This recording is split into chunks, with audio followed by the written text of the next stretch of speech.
रसेलच्या अध्यापनाचे विषय नमूद करणं आवश्यक आहे, कारण रसेलची न्यूयॉर्कमध्ये व्याख्यानांसाठी जेव्हा नेमणूक करण्यात आली तर अमेरिकेमध्ये आणि एकूण जगातच एक वैचारिक वादळ माजलं.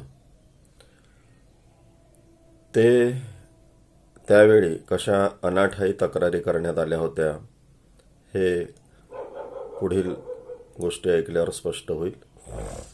रसेलच्या नेमणुकीविरुद्ध पहिला जाहीर आवाज उठवला तो एका प्रोटेस्टंट चर्चच्या अधिकाऱ्याने. बिशप मॅनिंग हे त्याचं नाव होतं. त्यानंतर पुढे न्यूयॉर्कच्या वर्तमानपत्रामध्ये रोज रसेलच्या नेमणुकीवर पत्र, लेख यांचा वर्षावच सुरू झाला. रसेलच्या विरुद्ध हे जे वादळ सुरू झाले त्याला सहाय्य करणारी त्या काळातील न्यूयॉर्क व त्या परिसरातील मोठमोठी धेंडे होती. पण हा सर्व वृत्तांत वाचून असे वाटते की या अनेक धेंडांपैकी एकालाही साधी मानवी प्रतिष्ठासुद्धा लाभलेली नव्हती. अमेरिकेत त्यावेळी जॉन ड्यूई सारखा एक जगप्रसिद्ध तत्त्वज्ञ हयात होता. त्याने मात्र रसेलची बाजू घेतली. निरनिराळ्या विद्यापीठातील जबाबदार विद्वानांनी रसेलची बाजू घेतली, पण या सर्वांचा आधार व्यावहारिक दृष्टीने परिणामकारक ठरला नाही. न्यूयॉर्कचा मेयर, अधिकारी, धर्मगुरू अनेक श्रीमंत हे रसेलच्या विरोधात गेले. या काळात रसेलच्या विरुद्ध जो मजकूर न्यूयॉर्कच्या वृत्तपत्रांनी छापला तो कोणत्या धुंदीत छापला आहे हेच कळत नाही. त्यापैकी काही नमुने बघा. 1. बिशप मॅनिंग याचे उद्गार.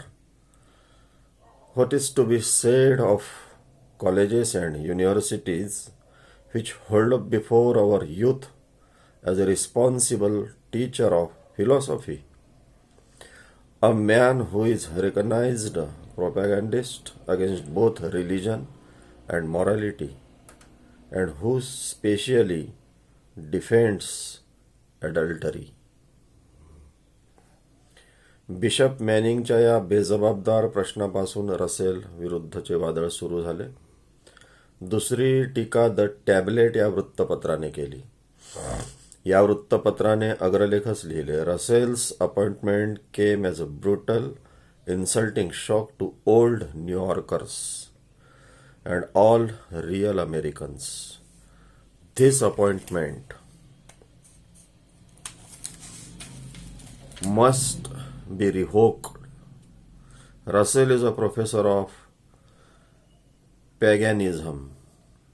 He is a philosophical anarchist and moral nihilist whose defense of adultery became so obnoxious that one of his friends is reported to have thrashed him. या वृत्तपत्राने कहर केला. रसेल रानटीपणा शिकविणारा प्राध्यापक आहे. त्याला त्याच्या एका मित्राने ठोसे मारले कारण विवाहबाह्य संबंध ठेवावेत ही रसेलची मते त्याला असह्य वाटली. अशा प्रकारे ह्या वृत्तपत्राचे म्हणणे. जेस्युइट वीकली या साप्ताहिकाने रसेलला एक भ्रष्ट व भ्रष्ट करणारा माणूस म्हटले.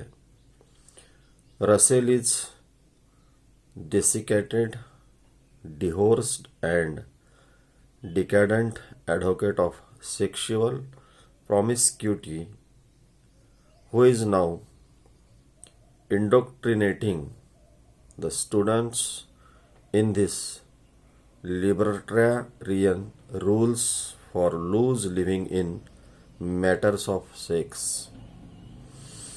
This corrupting individual who has betrayed his mind and conscience, this professor of This professor of immorality and irreligion is here.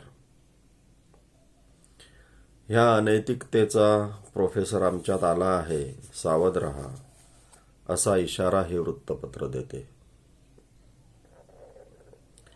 या संपादकीय टिपणावरील पत्रव्यवहार आणखी पिसाटपणाचा होता. काही पत्र अशी: young people in the city will now be taught that there is no such things as a लाय.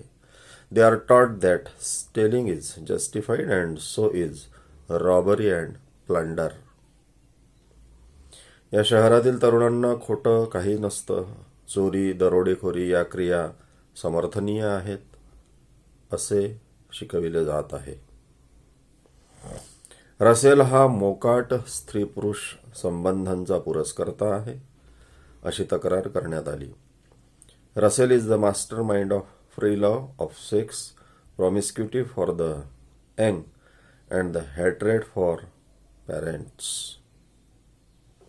रसेलच्या नेमणुकीने न्यूयॉर्कच्या टॅक्सपेयर्सचा घोर अपमानच नव्हे तर भयंकर हानी झाली आहे असा सूर सर्वत्र पेटला.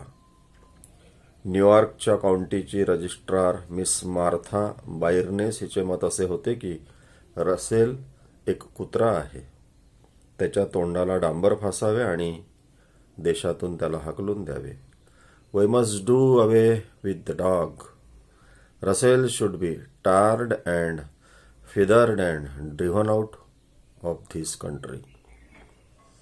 मिसेस के या स्त्रीने रसेलच्या नेमणुकीविरुद्ध न्यूयॉर्कच्या कोर्टात खटला सुरू केला. तिचा वकील होता जोसेफ गोल्डस्टीन. या वकिलाचे रसेलबद्दल उद्गार प्रसिद्ध झाले ते असे: Russell's works are lecherous, libidinous, lustful, venerous, irreverent, narrow minded, untruthful. पण इतक्या कंसात न समजणाऱ्या शिव्या देणे त्या वकिलाला पुरेसे वाटले नाही. हा वकील पुढे म्हणतो, रसेल त्याच्या देशात एक नग्न मंडळ चालवतो. तो व त्याची पत्नी नग्न होऊन भटकलेली आहेत.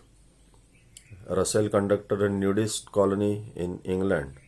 His children paraded nude. He and his wife have paraded nude in public. Paraded असेल ते PARADED, paraded nude. This man who is now 70 has gone in for salacious poetry. Russell winks at homosexuality. He approves of it. रसेलला समसंभोग मान्य आहे असा मूर्ख आरोपही त्याच्यावर करण्यात आला. अशी अनेक पत्रे प्रसिद्ध झाली. वकिलांनी तारे तोडले. सर्व बाजूंनी आरोपांची अक्षरशः चिखलफेक होत असतानाही रसेलची स्थिती काय होती? रसेल अत्यंत शांत राहिला. पण जेव्हा वरील प्रकारे वैयक्तिक घाणेरडे आरोप होऊ लागले तेव्हा त्याने त्या सर्व आरोपांचा जाहीर इन्कार केला. एवढेच. जॉन डुई, अल्बर्ट आइन्स्टाईन यासारख्या माणसांनी या सर्व आरोप प्रकरणांबद्दल आपली प्रखर चीड जाहीर केली. हे सर्व आरोप अत्यंत हीन व महामूर्खपणाचे होते. रसेलची नेमणूक गणित, तत्वज्ञान व विज्ञान हे विषय शिकविण्याकरता होती. विज्ञान व गणित शिकवित असताना मुद्दाम विषयांतर करून रसेल त्याचे तथाकथित अनैतिक तत्वज्ञान शिकविल, समसंभोगाचा प्रचार करील असे मूर्ख आरोप जाहीरपणे न्यूयॉर्कसारख्या जगप्रसिद्ध शहराने एका प्रचंड माणसावर करणे या प्रकाराने मन सुन्न होऊन जाते. हे सर्व पाहून आइन्स्टाईनने आपली प्रतिक्रिया पुढील प्रमाणे व्यक्त केली आहे: महान वृत्तींना या नरक यातना नेहमीच सहन कराव्या लागल्या आहेत. Great spirits have always found violent opposition from mediocrities.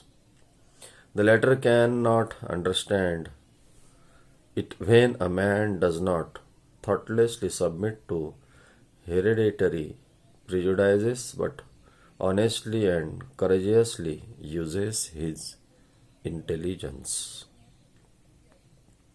Professor M.R. Cohen याने मत दिले, या सर्व मूर्ख प्रकाराने आपल्या जागतिक शहराला कलंक लागला आहे.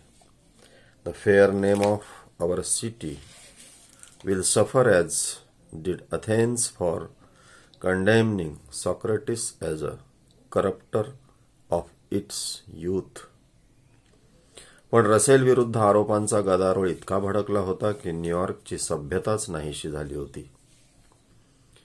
त्या असभ्य गोंधळात न्यूयॉर्कच्या एका जजने आपल्या न्यायबुद्धीला झोकून दिले व रसेल विरुद्धच्या खटल्याचा निकाल लागला. रसेलची नेमणूक रद्द करण्यात आली.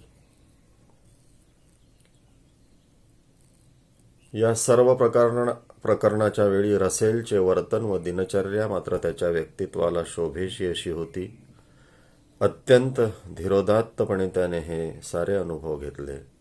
त्याच काळात त्याचा एक जगप्रसिद्ध ग्रंथ हिस्ट्री ऑफ वेस्टर्न फिलॉसॉफी त्याने पूर्ण केला.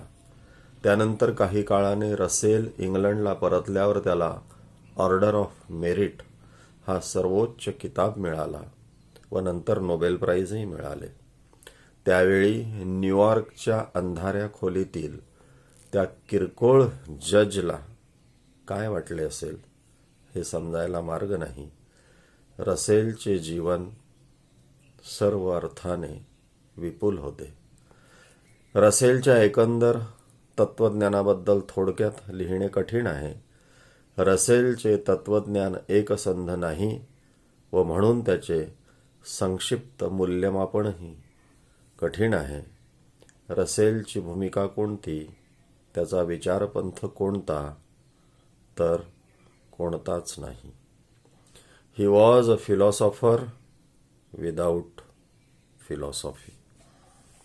He was a philosopher without philosophy. Bertrand Russell.